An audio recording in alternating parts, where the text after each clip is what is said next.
Diseminasi budaya positif di SMKN 1 Assalamualaikum Purwasri. warahmatullahi wabarakatuh.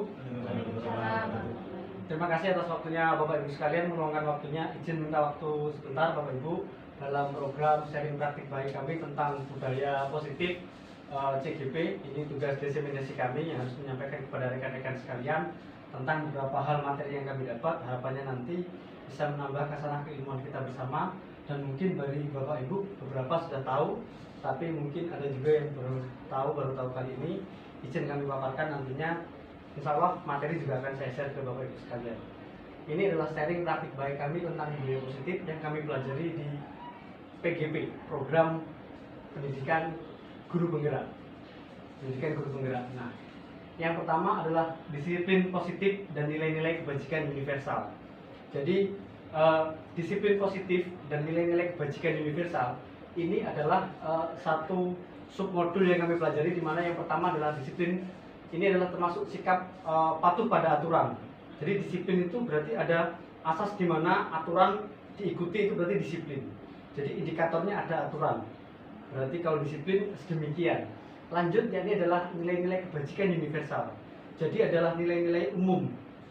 Kebanyakan anak-anak kita belajarnya berdasar aturan disiplin, sehingga dia dengan aturan dia mengikuti aturannya. Tapi kalau dengan nilai-nilai kebijakan universal ini, anak-anak lebih pada visi yang umum.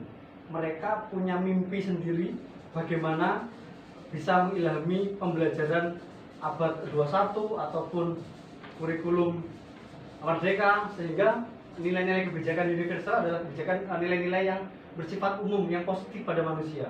Harapannya anak-anak kita nantinya di kurikulum merdeka ini mengarahnya ke sana.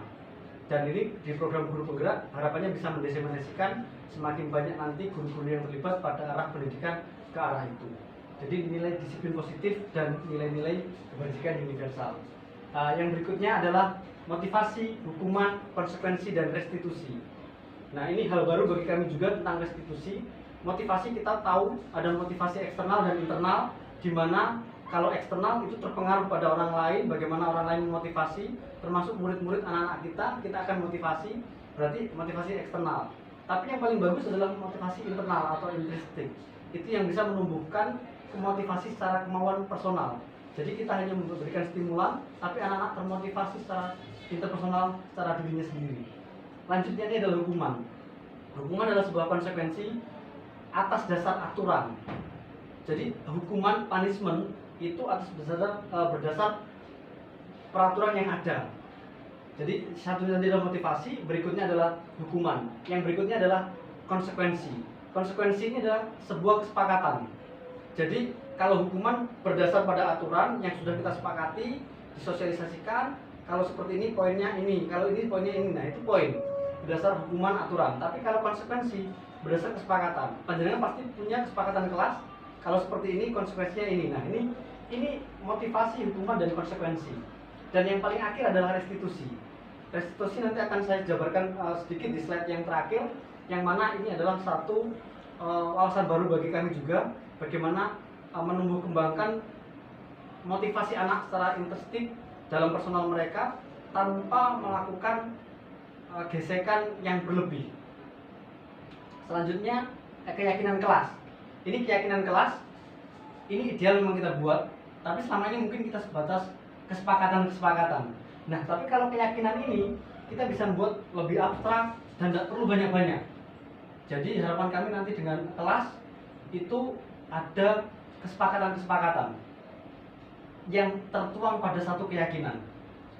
Ketepatan tugas tambahan kami saat ini adalah sebagai Ketua Kompetensi Keahlian Teknik Pemesinan. Izin nantinya akan mencoba merumuskan satu keyakinan kelas, keyakinan jurusan yang memotivasi anak-anak untuk tumbuh.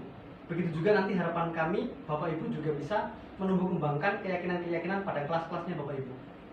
Jadi keyakinan kelas ini bersifatnya abstrak, berupa pernyataan-pernyataan universal. Saya tadi coba, ternyata ada 4 kesepakatan yang mereka lontarkan sendiri. Saya note dan nanti akan saya buat sebuah sosialisasi publikasi yang bagus di dalam kelas yang saya tadi coba lakukan. 4 itu kata-kata yang mereka munculkan sendiri dan saya note. Dan itu nanti akan saya coba terapkan pada kelas lainnya. Harapan kami ini nanti juga bisa menjadi motivasi kita bersama bagaimana menerapkan keyakinan-keyakinan untuk tumbuh ke anak-anak. Jadi mereka akan membuat keyakinan-keyakinan kelas sehingga nanti kita punya budaya positif di tingkat sekolah.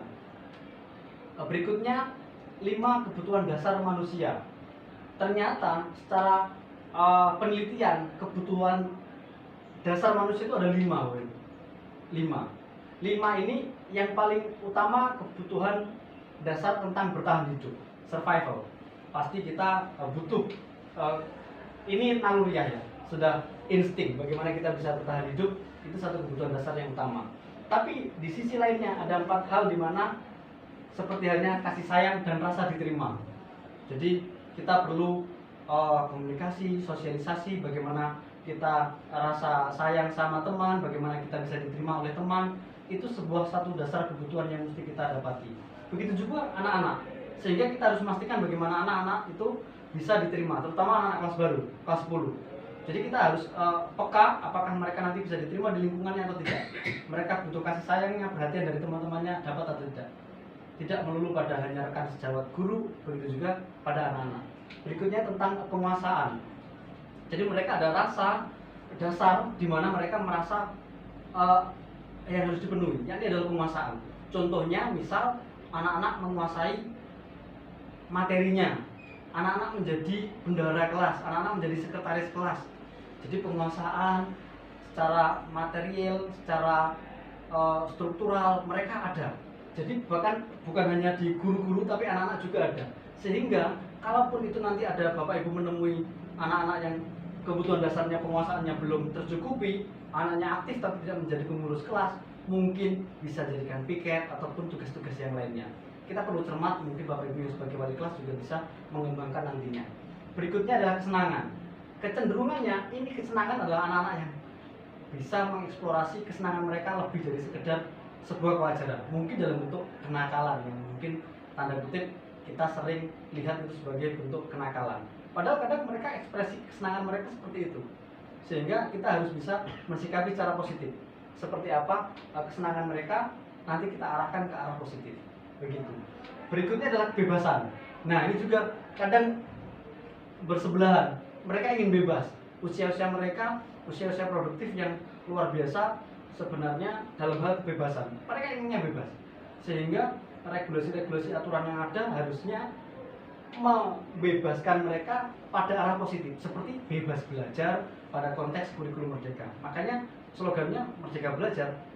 Untuk anak-anak itu diharapkan pembelajaran diferensiasi itu adalah kata kuncinya different, berbeda. Jadi kurikulum merdeka ini sebenarnya memfasilitasi bagaimana anak-anak itu tumbuh kembang sesuai potensinya masing-masing. Kasarnya ngomong, kita tidak akan meminta ikan untuk memanjat, kita tidak akan minta burung untuk berenang dan seterusnya. Jadi kurikulum merdeka sederhananya seperti itu. Jadi kebebasan yang di sini kita akan arahkan ke arah positif. Jadi kebebasan karena setiap mereka punya keunikan. Setiap siswa terlahir dengan keunikannya masing-masing. Nah, ini 5 posisi kontrol Bapak Ibu. Insya Allah tinggal 2-3 slide saja. 5 posisi kontrol ini seperti apakah kita hari ini? Mungkin Bapak Ibu yang senior di sini paham bagaimana saya juga pula ada di posisi penghubung. Ya, waktu yang lama-lama sekali. Terus pembuat rasa bersalah, teman, pemantau, dan yang paling bagus sebenarnya adalah posisi manajer. Izin kami kupas, yang pertama adalah penghukum. Jadi ketika ada aturan kita bersikap keras kepada anak, cenderung keras. Saya sendiri mengalami fase itu. Panjenengan mungkin pernah, tapi saya lebih sering waktu itu. Bagaimana menghukum anak? Saya hanya mengatakan selesai aturan itu hanya bisa jalan dengan hanya menghukum. Saya hanya berpikir pembelajaran hanya berhasil dengan metode hukuman. Dengan begini mereka akan mengikuti dan seterusnya. Sukses berjalan, tapi ternyata itu tidak sesuai kodrat alami manusia. Jadi kurikulum merdeka ini harapannya filosofi tentang menghukum ini dikurangi. Berikutnya pembuat rasa bersalah. Nanti jenengan bisa refleksikan panjenengan ada di mana, seperti apa kita hari ini. Pembuat rasa bersalah itu seperti halnya kalimat seperti halnya kita seolah mengiba. Apa kamu tidak kasihan pada Bapak yang selama ini sudah mengajar kamu, mendidik kamu, gitu. Jadi membuat anak seolah rasa bersalah. Ini bagaimana? Siapa yang tanggung jawab? Jadi secara intrinsik anak merasa bersalah. Jadi positioning ini ada. Pasti Bapak Ibu coba serapi, ada satu dua yang panjenengan cocok. Tapi ideal nanti kita akan menuju di posisi manajer. Yang ketiga ini adalah fase sebagai teman. Biasanya kata kuncinya adalah mengajak. Ayolah. Jadi memposisikan anak-anak sebagai teman. Mungkin karena mereka usia remaja sehingga tumbuh kembang mereka pembelajaran akan tercapai apabila mereka diperlakukan sebagaimana teman. Akhirnya tercapai. Ayo kita positifkan ini anak-anak, gimana yuk kita. Jadi kita berdiskusi pada murid sebagai halnya positioning sebagai teman. Berikutnya ini pemantau. Ini mungkin yang senior akhirnya lebih sabar, akhirnya lebih melihat pada anak tumbuh kembangnya seperti apa, kelakuan, sikap, tutur katanya, pekerjaannya bagaimana. Itu ada di posisi pemantau. Di pemantau ini kecenderungannya kita hanya sekedar mengawasi, jangan hanya menghimbau saja, lebih lunak posisi ini, lebih lunak. Tapi yang paling ideal sebenarnya adalah di posisi manajer. Bagaimana manajer ini adalah pengontrol, pengelola. Jadi anak kita manajerial agar mereka nantinya bisa tumbuh kembang sesuai potensinya. Jadi kita lebih mengandalkan diskusi, komunikasi, tumbuh kembang anak nantinya pasti sesuai potensi masing-masing. Makanya kurikulum Merdeka ini digalakkan dari ragam sisi, termasuk dari sekolah penggerak, guru penggerak, program Merdeka Mengajar, Merdeka Belajar, dan banyak fitur lainnya. Dan ini sebenarnya salah satu utamanya filosofi yang diemban adalah filosofinya Ki Hajar Dewantara, yang mana adalah pendidikan sesuai kodratnya anak. Mereka tumbuh sesuai rasa karsa mereka masing-masing, sehingga mereka punya keunikan dan nilai tawar masing-masing. Anak masuk kelas 10 itu bukan kelas kosong. Mereka adalah sebuah gelas yang berisi. Mereka sudah punya nilainya, mereka punya value-nya. Sehingga tidak elok kalau kita mengkosongkan mereka seolah-olah mereka tidak punya. Jadi posisi manajerial ini kita harus melihat bagaimana anak-anak punya nilai awal, bukan nilai yang kosong. Jadi idealnya anak-anak ini diperlukan asesmen awal sebenarnya, yang mungkin dulu namanya diagnostik. Berikutnya slide yang terakhir, ini segitiga restitusi. Ini satu, mungkin teman-teman BK ada yang tahu, beberapa juga belum, dan ini hal baru bagi kami. Segitiga restitusi ini adalah salah satu penyelesaian masalah. Di slide yang terakhir ini adalah segitiga restitusi yang ingin kami coba share ke Bapak Ibu sekalian. Salah satu penanganan masalah, setiap masalah apapun terhadap anak bisa diselesaikan dengan cara ini. Saya coba praktikkan, ternyata bisa. Tadi ketika saya masuk kelas, saya coba praktikkan, bisa. Minggu lalu saya masuk ini ke sebuah kelas yang tidak ada pembelajarannya, saya coba masukkan, bisa. Yang pertama adalah menstabilkan identitas. Yang pertama yang bawah ini, menstabilkan identitas. Contohnya, setiap orang pasti pernah melakukan kesalahan, atau kamu bukan satu-satunya yang pernah melakukan ini. Sehingga ini menstabilkan identitasnya anak-anak ketika mereka melakukan kesalahan. Jadi tidak langsung justifikasi. Jadi mereka distabilkan identitasnya. Tidak apa-apa, setiap anak pernah melakukan salah. Tidak kamu saja. Kakak kelasmu juga pernah melakukan ini sebelumnya. Jadi hal-hal sedemikian distabilkan dulu identitasnya anak. Mereka melakukan kesalahan itu bukan sebuah kesalahan yang fatal, dan ini lumrah, begitu. Lanjut, yang kedua ini adalah validasi tindakan yang salah. Setelah ini anak-anak kita positioning bagaimana mereka menstabilkan identitasnya, kita lanjutkan dengan validasi tindakan mereka yang salah. Setelah mereka kita stabilkan, kamu memang melakukan kesalahan, tidak apa-apa, itu wajar, manusiawi, kesalahan. Setelah itu kita validasi tindakan yang salah. Kalimat sederhananya seperti ini kurang lebih. Kamu tentu punya alasan mengapa melakukan ini. Ya, jadi kita validasi tindakannya. Kalau itu memang salah. Adakah cara yang lebih efektif untuk mendapatkan apa yang kamu butuhkan? Jadi yang pertama tadi yang di dasar ini adalah stabilkan identitasnya. Tidak apa-apa, memang wajar manusiawi melakukan kesalahan. Setelah itu kita pertegas kalau dia salah. Nah, pertegasnya validasi tindakan ini salah satu beberapa kalimatnya adalah kamu tentu punya alasan mengapa melakukan ini. Berikutnya mungkin apakah ada cara yang efektif, begitu. Jadi mereka kita validasi kalau mereka melakukan kesalahan. Dan yang terakhir adalah menanyakan keyakinan. Nah ini keyakinannya, ini keyakinan yang kita sepakati. Makanya perlu ada kesepakatan kelas, kesepakatan jurusan, kesepakatan kelas ruang belajar panjenengan, ini perlu keyakinan kelas apa yang telah kita sepakati. Kenapa kita bertanya? Karena kita di posisi manajer, bukan penghukum, bukan mengambil konsekuensi, tapi di restitusi. Jadi menanyakan keyakinan. Contohnya keyakinan kelas apa yang telah kita sepakati, atau kamu ingin menjadi orang yang seperti apa. Jadi berpikir bagaimana mereka meyakini hal positif mereka.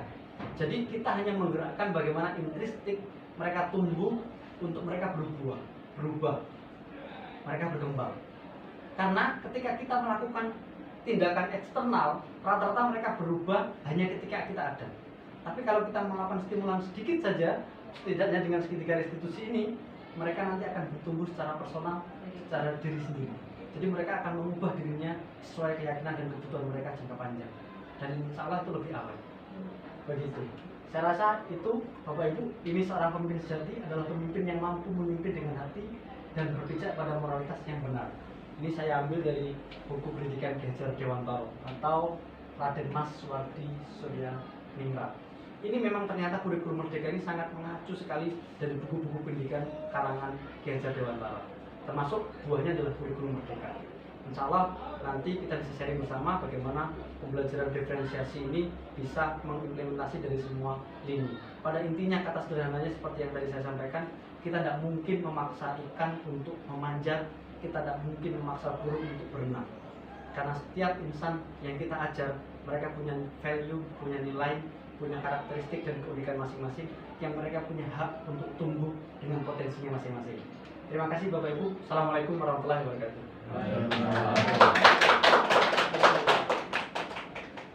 Sesi diskusi dengan rekan sejawat. Ini belum nih. Ya itu ini posisinya di strata perguruan tinggi lebih gampang kalau yang itu. Atau mungkin karena beda jurusan juga bisa Pak. Kalau di TKJ, kalau di penghukum mungkin kalau anak laki-laki oke. Tapi kalau anak perempuan lebih nantinya bisa beruntang, ya kayak lebih sakit hati gitu. Malahan yang bisa dijalankan itu yang teman dan rasa bersama. Itu jalan kalau di TKJ, jurusannya TKJ. Untuk pemantau yang manajer belum bisa. Berarti dari yang disampaikan dari teman-teman tadi, Pak Nanang, Bu Intan, Bu Zel, dan yang lainnya, sebenarnya ini dari segala segmen memang pernah dianalisa, dimana seperti Pak Nanang disampaikan ini cocoknya untuk anak PAUD, ini cocoknya untuk anak SMK, tapi ternyata di Bu Intan anak SMK pun cocoknya di sini dan di sini, di teman dan membuat rasa bersalah. Berarti memang identifikasi positioning guru terhadap murid ini beragam, dan sebenarnya yang paling ideal memang ke arah ini. Makanya level pendidikannya pun rata-rata mudah dilakukan di perguruan tinggi ya Pak Nanang ya, di posisi manajer. Akan lebih baik kalau SMK kita nantinya bisa mengarah ke sini Bapak Ibu. Saya rasa ini nanti satu tantangan juga sih. Kalaupun nantinya Bapak Ibu berkenan mau belajar bersama, ini masih buka pendaftaran guru penggerak angkatan 10. Ya, angkatan 10 ya. Oke, nanti insya Allah banyak hal yang bisa kita pelajari. Ya. Yang merasa muda itu Ya. besok harus sendiri. Yang merasa Terima kasih. Keyakinan kelas di 11 TPM 2. Mulai dengan bawah. Anak-anak di tahun ajaran ini kita akan coba sebuah visi baru menjadi jurusan yang unggul dibanding jurusan lain. Anak-anak sepakat? Sepakat? Karena anak-anak sepakat dengan hal itu, hari ini sudah kita mulai dengan merapikan kelas, membersihkan kelas, merapikan meja kursi dan kalian sekilas sudah mengajarkan beberapa mimpi-mimpi dan harapan orang tua. Maka dari itu kita mulai dari ruang kelas terkecil. Saya perlu usulan dari kalian. Keyakinan kelas apa yang mesti kita buat? Keyakinan kelas apa yang mesti kita sepakati? Kalau kita mau jadi unggul dibanding yang lainnya. Silakan. Kalian ingin unggul seperti apa? Maka kalian harus apa?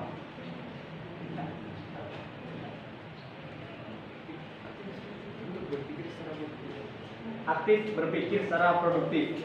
Boleh tepuk tangan teman-teman? Ada lagi silakan. Aktif berpikir secara produktif. Atau ditulis. Silakan, yang lainnya.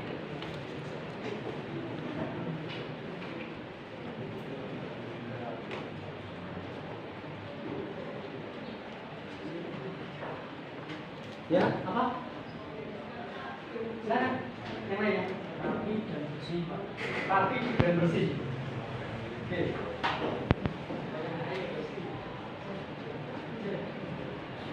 Silakan. Yang lainnya. Semangat dan tidak pantang menyerah. Semangat.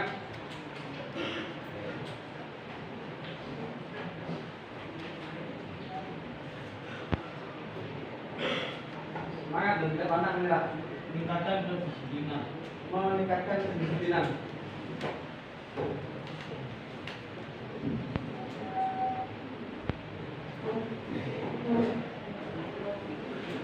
Silakan, ada lagi? Cukup? Baik, saya bacakan. Ada 4 hal yang mesti kita cermati yang menjadi kesepakatan kelas kita pada 1 tahun ke depan. Dalam 1 semester nanti kita akan evaluasi perlunya dirubah atau ditambah. Ya. Yang pertama ada 4 ini kita jalan dulu. Yang pertama, aktif berpikir secara produktif. Dalam artian, misal atau dijabarkan, aktif berpikir secara produktif yang diusulkan oleh Yusuf tadi, harusnya aktif berpikir secara produktif adalah selalu berpikir inovatif dan kreatif. Produktif. Jadi ide-ide gagasan selalu muncul pada nalar berpikir kalian. Jadi setiap intuisi yang keluar dari kepala kalian melalui mulut kalian itu adalah hal-hal yang positif dan hal-hal yang produktif. Dipahami ya? Nah, Pak. Yang berikutnya, rapi dan bersih. Tadi siapa yang mengusulkan namanya? Rena Dewasa. Rapi dan bersih. Ini bagian dari 5R. Industri di Indonesia itu kecenderungannya condong pada Jepang, bukan Eropa. Jepang ada 5R. Ringkes, rapi, resik, dan seterusnya. Maka ketika rapi dan bersih ini muncul, ini satu kesepakatan kelas. Ketika kalian berada di kelas, khususnya jurusan teknik mesin 11 PPN 2, kalian komitmen kelas kalian rapi dan bersih. Bayangkan dengan 4 jam yang lalu, berbeda kelasnya, lebih nyaman sekarang bukan? Baik, yang ketiga, semangat dan tidak pantang menyerah, diusulkan oleh Muhammad Zaki. Semangat dan tidak pantang menyerah. Jadi ini kunci keutuhan. Semangat, tidak pantang menyerah. Karena yang kamu lalui nanti lebih sulit.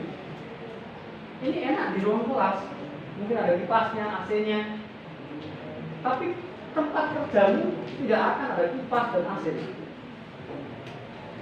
Bisa jadi kamu jadi fitter, bisa jadi kamu jadi welder. Saya dikontak sama PT Dok Lamongan, dia minta karyawan, saya nggak bisa supply.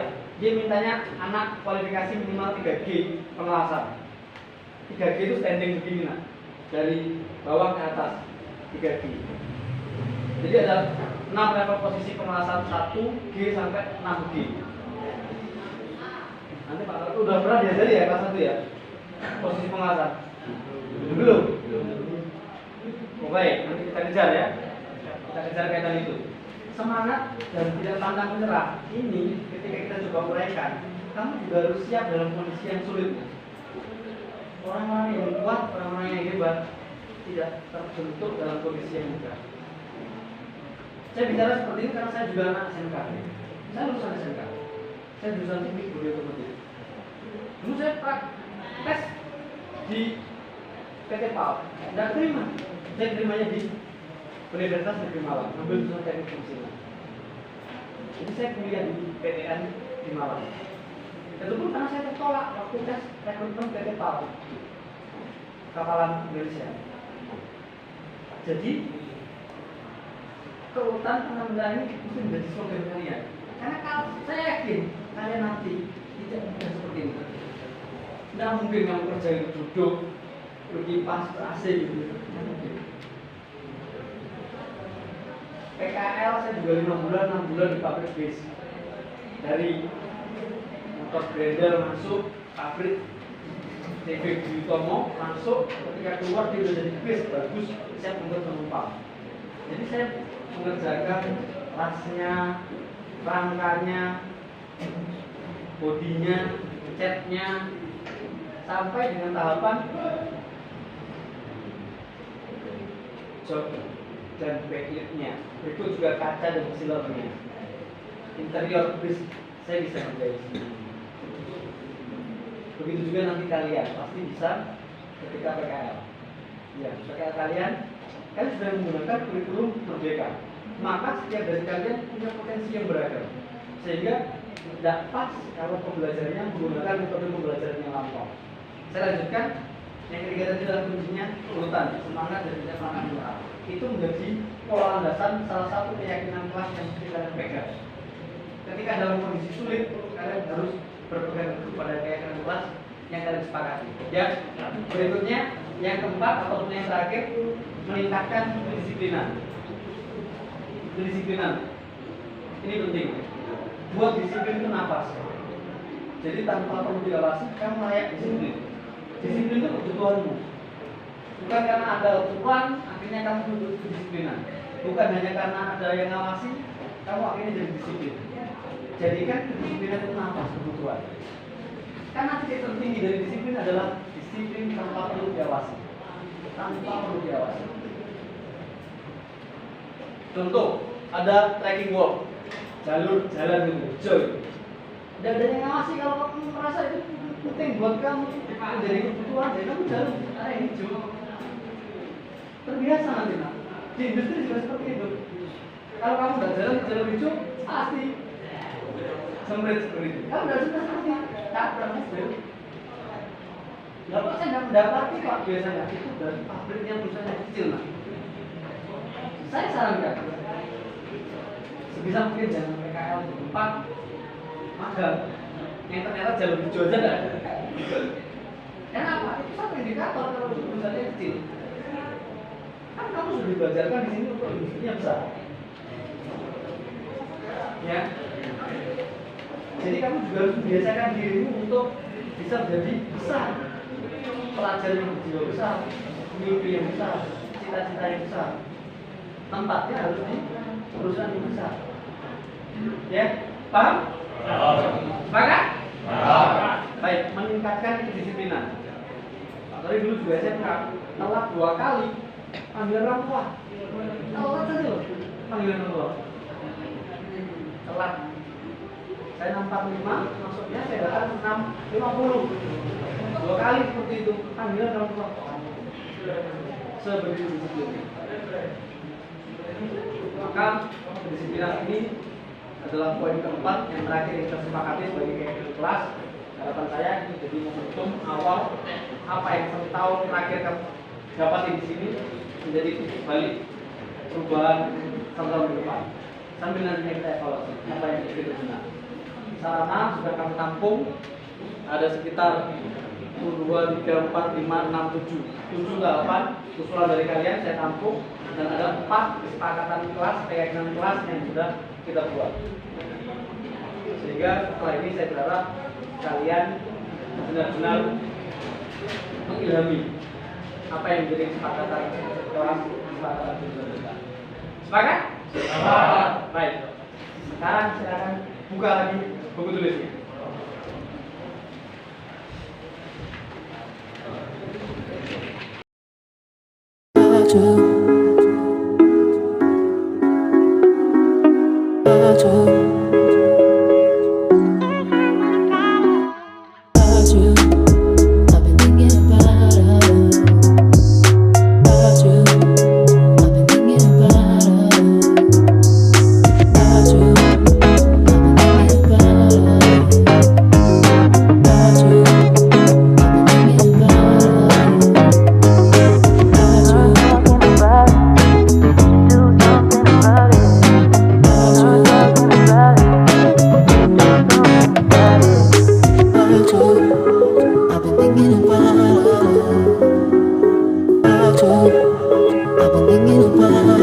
Demikian video diseminasi budaya positif dan keyakinan kelas pada program aksi nyata modul ke-1,4 Pendidikan Guru Penggerak Angkatan 8 Kabupaten Kediri, Jawa Timur. Semoga bermanfaat dan terima kasih.